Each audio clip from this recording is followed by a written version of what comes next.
कहानी की शुरुआत में हम रे और जेडा नाम के दो दोस्तों को देखते हैं जो कुछ लोगों के साथ मिलकर समंदर में फिशिंग करने आए हुए थे। तभी इनको दूर कुछ लोग दिखाई देते हैं जिनकी बोट पर आग लगी हुई थी। जेडा और रे के साथ इनका दोस्त शो भी था जो इस इलाके का सुपरवाइजर है। शो जल्दी से उनके पास जाता है तो उसे पता चलता है कि ये लोग आतिशबाजी का सामान चला रहे थे, इसीलिए इनकी बोट में आग लग गई। शो जल्दी से जाकर आग बुझाता है और उनसे वो सारा सामान ले लेता है और वापस आकर ये लोग दोबारा से फिशिंग करने लग जाते हैं। थोड़ी ही देर बाद इनकी स्टिक के साथ एक डेड बॉडी आकर फंस जाती है। ये लोग काफी परेशान हो जाते हैं लेकिन किसी तरह बॉडी को अपनी बोट में ले आते हैं। तब जेडा अपने अंडर वाटर ड्रोन कैमरा से जब पानी में देखती है तो उसे अजीब सी एक नीली रोशनी दिखाई देती है। हैरानी की बात यह थी कि रोशनी आहिस्ता आहिस्ता पानी के ऊपर भी फैल रही थी। तब शो जल्दी से अथॉरिटी को इन्फॉर्म करने के लिए चला जाता है। जेडा जब डेड बॉडी के पास जाती है तो वहां बॉडी नहीं थी। अचानक पीछे से वो डेड बॉडी उठ खड़ी हो जाती है और जेडा पर हमला कर देती है। वो जेडा की गर्दन को चीर फाड़ देती है। तभी पीछे से रे आ जाता है और उसे जेडा से पीछे हटाता है। असल में ये एक ज़ॉम्बी था जो ऐसा लग रहा था कि ये काफी टाइम से पानी में ही रहा होगा। ज़ॉम्बी अब रे पर भी हमला करने के लिए उसकी तरफ बढ़ता है। तब रे बहुत ज्यादा डर जाता है लेकिन पीछे से शो आकर ज़ॉम्बी पर चाकू से वार करता है। शो को लगता है कि शायद ज़ॉम्बी मर चुका होगा, इसीलिए ये दोनों जेडा की मदद करने के लिए चले जाते हैं। लेकिन वो ज़ॉम्बी मरा नहीं था और पीछे से आकर दोबारा इन पर हमला करने की कोशिश करता है। तब ये दोनों मिलकर ज़ॉम्बी को पानी में गिरा देते हैं। अब सीन कट होता है और हम शो की वाइफ जूली को देखते हैं। जूली एक डॉक्टर है, इसीलिए जूली को शो की कॉल आती है। शो जूली को जेडा के बारे में बताता है कि उसकी हालत ठीक नहीं है, इसीलिए तुम्हें जल्दी यहाँ आना होगा। ये सुनकर जूली फौरन वहाँ जाने के लिए निकल जाती है। जेडा की हालत अब और भी ज्यादा खराब हो चुकी थी, इसीलिए जूली कहती है कि हमें इसे जल्दी हॉस्पिटलाइज करना होगा, क्योंकि फिलहाल तो जूली को भी समझ नहीं आ रहा था कि जेडा के साथ हुआ क्या है। रे भी जेडा के साथ ही चला जाता है, जबकि शो यहीं इस सारी सूरत हाल को देखने के लिए रुक जाता है कि आखिर यहाँ चल क्या रहा है। इसके बाद शो पुलिस ऑफिसर से मिलता है और उसे सारी बात बता देता है। तब ये दोनों उस जगह को देखने के लिए चले जाते हैं। पुलिस ऑफिसर का नाम केमू है। जब ये दोनों वहां पहुंचते हैं तो केमू भी उस नीली रोशनी को देखता है। जब ये लोग जेडा के कैमरा से पानी के अंदर गहराई में देखते हैं तो इन्हें वहां एक पुरानी शिप दिखाई देती है जिससे ही ये तेज रोशनी निकल रही थी। ये बात इन्हें काफी हैरान कर देती है। शो केमू को बताता है कि जब ज़ॉम्बी ने हम पर हमला किया था तो मैंने अपने चाकू से उसे मारने की बहुत कोशिश की थी, लेकिन ज़ॉम्बी को जरा भी फर्क नहीं पड़ा। लेकिन किसी तरह हमने मिलकर उसे दोबारा पानी में ही फेंक दिया। लेकिन केमू को शो की बातों पर यकीन ही नहीं होता। अभी ये दोनों बातें कर ही रहे थे, तभी बोट की चारों तरफ बहुत सारे ज़ॉम्बी आ जाते हैं जो इनकी बोट पर आने की कोशिश कर रहे थे। तब ये देखकर केमू को भी अब शो की बातों पर यकीन हो जाता है। इधर बीच पर बहुत से लोग थे जो देखते हैं कि समंदर का पानी बहुत तेजी से पीछे जा रहा है। ये देखकर लोग डर जाते हैं और वहां से भागने लगते हैं। इधर हम समंदर में देखते हैं जहां अब बहुत सारे ज़ॉम्बीज आ चुके थे जो इनकी बोट का पीछा कर रहे थे। तभी पानी में बहुत ऊंची सुनामी की एक लहर उठती है। शो की बेटी सैम और उसके सभी दोस्त ये नजारा दूर से देख रहे थे। सुनामी वेव कोई आम वेव नहीं थी, क्योंकि उसमें लाखों की तादाद में ज़ॉम्बीज थे जो पानी के साथ अब जमीन पर भी आ रहे थे। अचानक वेव बीच तक आ जाती है और वहां के पूरे इलाके में तबाही मच जाती है। शो और केमू किसी तरह अपनी जान बचाकर बीच तक आ चुके थे, लेकिन उनकी चारों तरफ बहुत सारे ज़ॉम्बीज थे। इधर हम जूली को देखते हैं जो जेडा और रे को क्वारंटीन कर देती है। इधर बीच पर अब ज़ॉम्बीज इंसानों पर हमला कर रहे थे, जिससे बहुत जल्दी ज़ॉम्बी वायरस फैल रहा था। लोग बहुत जल्दी ज़ॉम्बीज बनते जा रहे थे। शो और केमू अपनी गन से ज़ॉम्बीज को मार रहे थे, लेकिन ज़ॉम्बीज की तादाद बहुत ज्यादा थी, इसलिए उनको मार पाना काफी मुश्किल हो रहा था। इधर जेडा भी अब तक ज़ॉम्बी बन चुकी थी। अचानक वो अपनी आंखें खोलती है और रे पर हमला कर देती है। रे किसी तरह अपनी जान बचाता है। तब वहां एक नर्स आती है तो जेडा उस पर हमला करके उसकी जान ही ले लेती है। ये देखकर रे बहुत ज्यादा डर जाता है और किसी तरह अपनी जान बचाते हुए वहां से भाग जाता है। शो और केमू उस कपल के साथ जिन्होंने आतिशबाजी का सामान चलाया था मिलकर पुलिस स्टेशन जाने के लिए कार में बैठ जाते हैं। इसके बाद बीच पर एक आदमी आता है जो एक ज़ॉम्बी की डेड बॉडी को उठाकर अपने साथ ले जाता है। ये आदमी कौन है इसके बारे में हम बाद में बात करेंगे। इधर हॉस्पिटल में जेडा अब और भी ज्यादा खतरनाक हो चुकी थी और बाहर आकर जूली पर भी हमला करने की कोशिश करती है। जूली जेडा से डरते हुए वहां से भाग रही थी। तभी रे जूली को पकड़कर अपने साथ एक रूम में बंद कर लेता है। अब तक शो, केमू और वो कपल भी पुलिस स्टेशन पहुंच चुके थे, लेकिन अब तक वहां भी बहुत सारे ज़ॉम्बी आ चुके थे। तब कपल में प्लान नाम का लड़का अपनी जान बचाने के लिए अपनी गर्लफ्रेंड को ज़ॉम्बीज के बीच धकेल देता है, जिससे वो भी ज़ॉम्बी का शिकार बनकर ज़ॉम्बी बन जाती है। शो और केमू को प्लान पर बहुत गुस्सा आता है, लेकिन प्लान अपनी गन निकालकर इन दोनों को गन पॉइंट पर ले लेता है।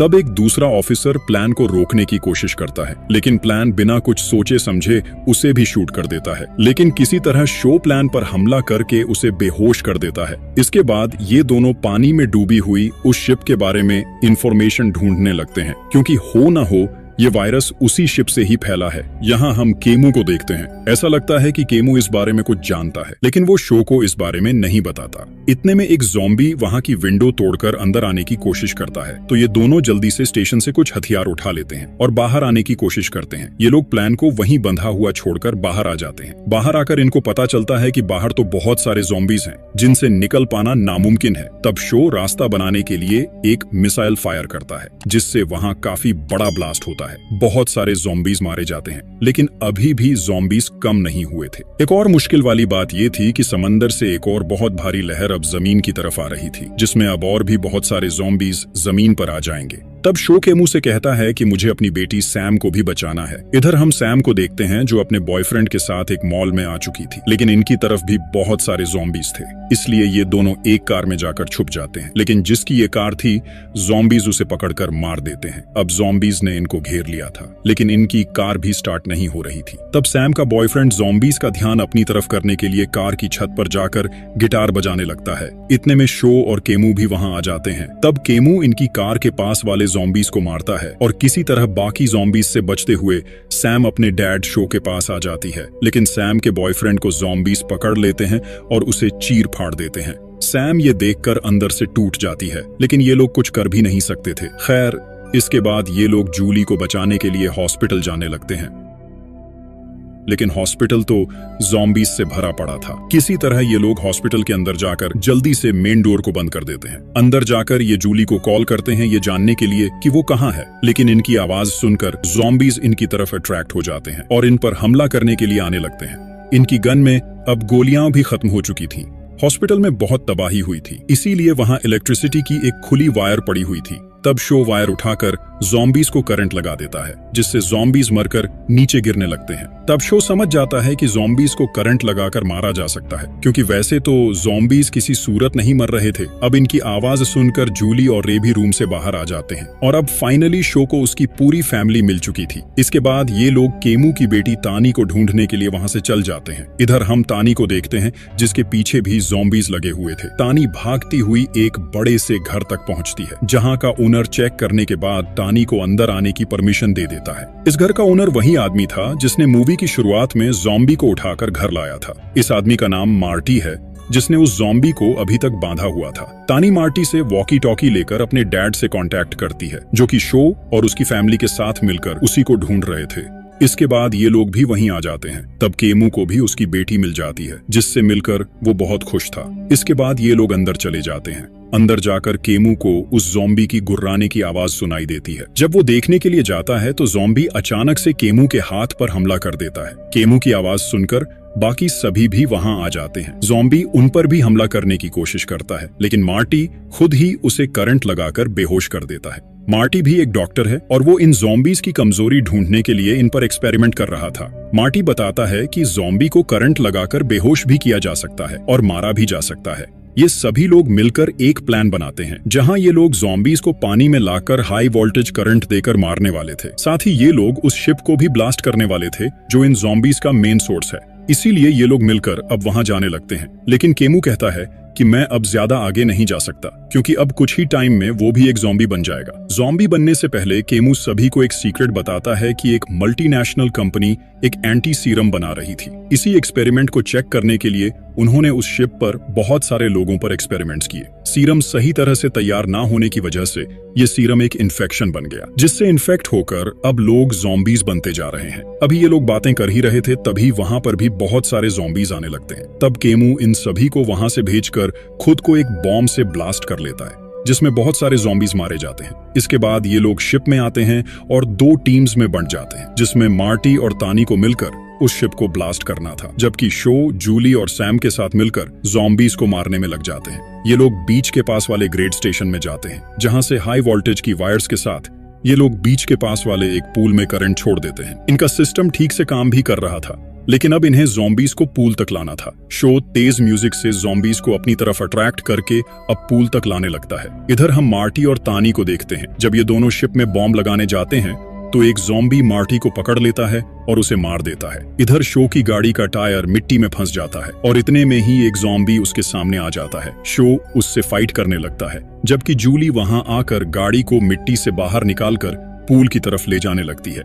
ज़ॉम्बीज भी म्यूजिक को फॉलो करते हुए पूल तक आ जाते हैं। शो किसी तरह ज़ॉम्बी को स्टेप करके उसे पीछे करता है और सैम को जल्दी से स्विच ऑन करने को कहता है। सैम स्विच ऑन करने की कोशिश करती है, लेकिन स्विच में कोई प्रॉब्लम आ चुका था। इधर रे और तानी की बोट भी ज़ॉम्बीज के बीच फंस चुकी थी। रे तानी को वहां से जाने को कहता है, लेकिन तानी रे को छोड़कर वहां से नहीं जाना चाहती थी, लेकिन रे उसे समझाकर वहां से किसी तरह भेज देता है। इधर अब तक वो ज़ॉम्बी दोबारा से उठ गया था, लेकिन इस बार शो ज़ॉम्बी की गर्दन को उसकी बॉडी से अलग कर देता है। इधर सैम भी कोशिश करके स्विच ऑन कर देती है, जिससे पूरे पूल में करंट फैल जाता है, जिससे ज़ॉम्बीज हाई वोल्टेज करंट की वजह से मारे जाते हैं। इधर रे किसी वजनदार चीज के साथ बॉम्ब को पानी में फेंकता है।